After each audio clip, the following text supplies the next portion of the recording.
15-20 вида електронни устройства, менеджмента на хранителните продукти, които си купуваме от магазините, също е доста променени, като киселото мляко, хляба на венето и така нататък. Така че тенденцията е да се увеличава обемът от отпадъци, което генерираме всички. Другият въпрос е как ще се управляват тези отпадъци. За съжаление, личното ми мнение, че към момента ние вървим постфактум след събитията. С други думи виждаме, че има някъде проблем и след това търсим начин да го решим. Не търсим начин напред изпреварващо да игнорираме да се създаде даден проблем. В тази връзка си мисля, че община Троян е водеща в управление на отпадъци по направленията, които имаме от други общини. Имаме много по-мръсни територии, със съжаление, в нашата държава.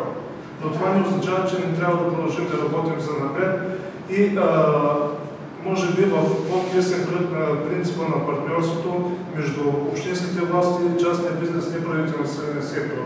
И включая и образователните институции, разбира се, защото и там се формира общественото мнение. Не знам дали едно елементарно почистване на речно корито ще е дискриминационна мерка. Там малко вече се падне в една такова крайност, където така. И не са дискриминирани децата. Казвам го със ирония, разбира се. Децата там, които събират най-много картони, даваме награди. Ами, независимо с сериозни проекти, би следвало много. Всичко трябва да според мен да отиде на разделно събиране. Абсолютно. В днешните времена това е тенденцията. Въпросът е как с малко по-малко средства да се направи по-ефективно за всички ни. И когато говорим за санкции, да са осигурени условията, поради които да има практика за разделно събирането на отпадъци, който не ги спазва да се понесе отговорностите.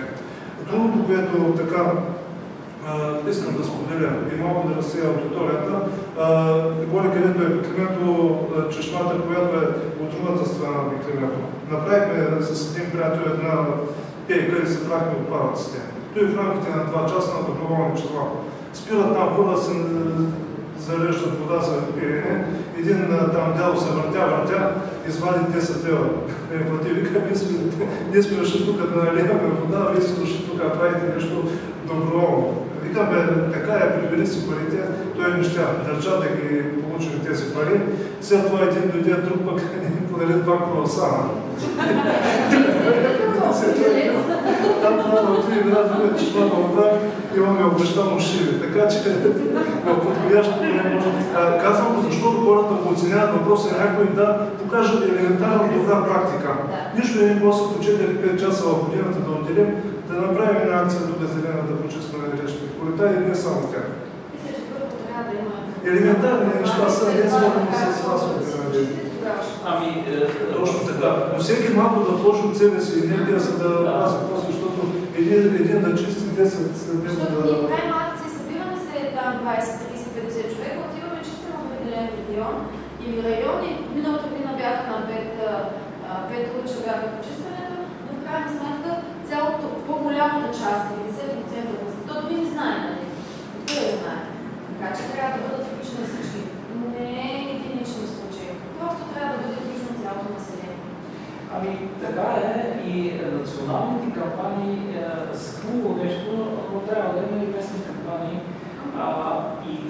И колкото са всички организации, колкото са по-обединени, по-организирани да го правят всички заедно, толкова по-ефективно ще бъде. Защото в един момент да не се получи, примерно, ние правим, но те пък не дойдоха, дай сега пък ние няма да идем, когато в 10 те правят. Това е идеята, да бъде изпълнено. Николай, точно преди малко си мисли за същото, защо всяко село просто не направи един ден в годината за почистване. Но един ден бъде. Никой не го прави, това по селата. Днес да си креативен, добри идеи само даваш. С един да започнем, защото примерно това ще е... Планирани почиствания по населените места.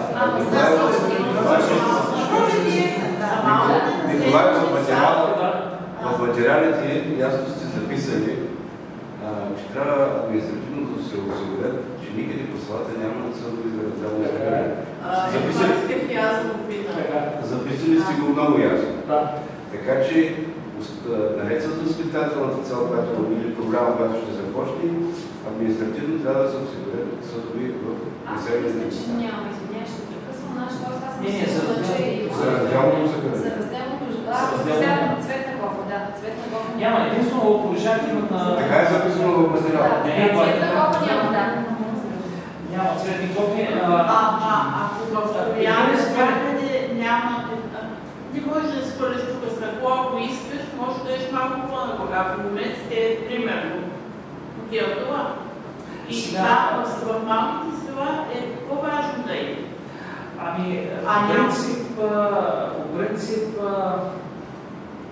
значи в община Троян в обхват на разделно събиране е града и село Орешак. Но това е плод на не тотално разделно събиране на отпадъците, а плод на алтернатива като дадена възможност за събиране на отпадъците. Тоест, това разделно събиране на отпадъци се осъществява от грубо казано частна фирма, не от публичен правен субект, това е Булгар. Те са поставили, има договор с община Троян, които поставят съответните разделни, т.е. контейнери за разделно събиране и всеки един гражданин може да отиде и да си депонира там разделно събрание отпадък. Но в същото време си има и отделни контейнери, които са обслужени от общественото предприятие Комуналност и от сложно отпадък. Така че случаят не е задължително. В малките населени места не е въведено и това е плод на договорка на договор с съответната Булпак и някоя друга фирма. Ако се въведе от страна на община Троян, аз смятам, че от следващата година предполагам, че се тръгнем в тази посока. Силно се надявам, защото това е едно добро решение не само в полза на екологията, в полза на гражданите и в полза на това ние да плащаме по-малко такса битови отпадъци следващата година. Колкото по-малко отпадъци депонираме за нашото битон, толкова по-малко такса битови отпадъци просто всеки един ще заплаща.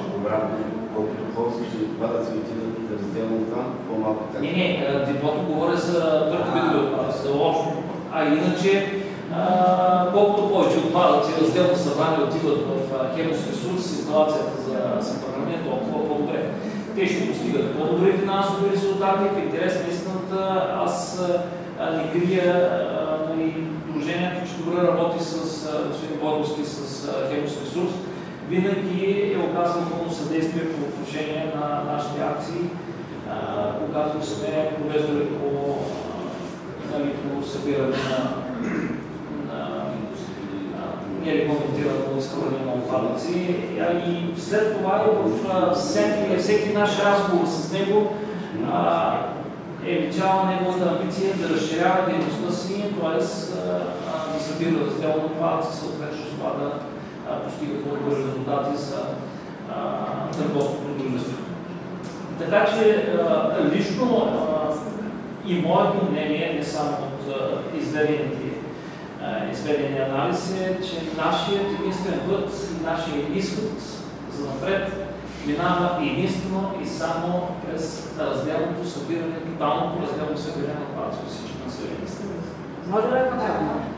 Да, заповядайте. Всички казваме, че по селата няма разделно. Има. Само че моите съжители в Билиш, примерно както и ние, събираме киличета, събираме пластмасовите бутилки, пластмаса, хартия. Обаче хартията се носи, аз нося в Хемус Ресурс, останалото носим в Лидъл. Защо? Защото не даваш пари. Това, което правите е буквално... Защото масово, по селата е масово, казвам. Да, но все пак е някакъв начин за събиране на отпадъците. Дори и финансово стимулиране. Финансовото стимулиране, това е изведено в анализа. Финансовото стимулиране за разделното събиране ще бъде единствено този начин, когато се проведе справедливия начин за определение на такса битови отпадъци. Тоест, общо събрание отпадък се определя на количество и колкото изхвърляш, толкова плащаш. За разделно събрание на отпадък, съгласно Закона за местните данъци и такси, такси не следва да се събират. И това е уредено не с европейска директива, а с нашето законодателство, национално законодателство, Закона за местните данъци. И това е от 2013 година. Всеки един разделно събран, рециклируем, оползотворяем отпадък не следва да бъде таксуван. Това е повод и начин, с който ние да стимулираме финансово като насърчителна мярка разделност.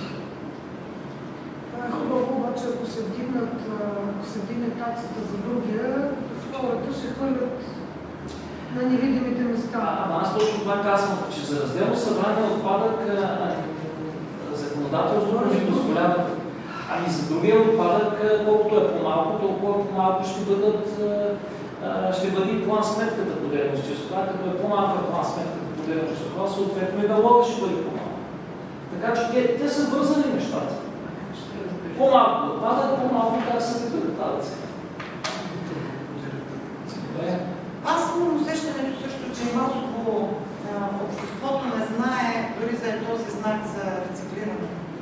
За кръглата икономика. Мисля, че не са запознати. Ами не са запознати, между другото в анкетното проучване голяма част от хората, които бяха посочили, бъркат рециклиране с оползотворяване. Нали, всеки като те посочват по-скоро, че като рециклирането остава единствения начин за оползотворяване на отпадък. А рециклирането е само един инструмент за оползотворяване. И то не е най-ефективно. Между другото, напредък с времето и аз бях обещал, че ще бъда обран, че ще бъдем обрани в рамките на един час. Някой нещо заключително, ако иска да сподели. Между другото, искам да кажа, че диалога е отворен и той може да продължи по различни комуникационни канали, които на Сдружението. Проектът продължава, има още 3 месеца, докато той приключи. През цялото това време ние можем да водим активна комуникация, както и по медиите, които се оставяме в присъствения лист, а и всички с вас се познаваме добре. И още един път благодаря на всички за това, че бяхте положили покана.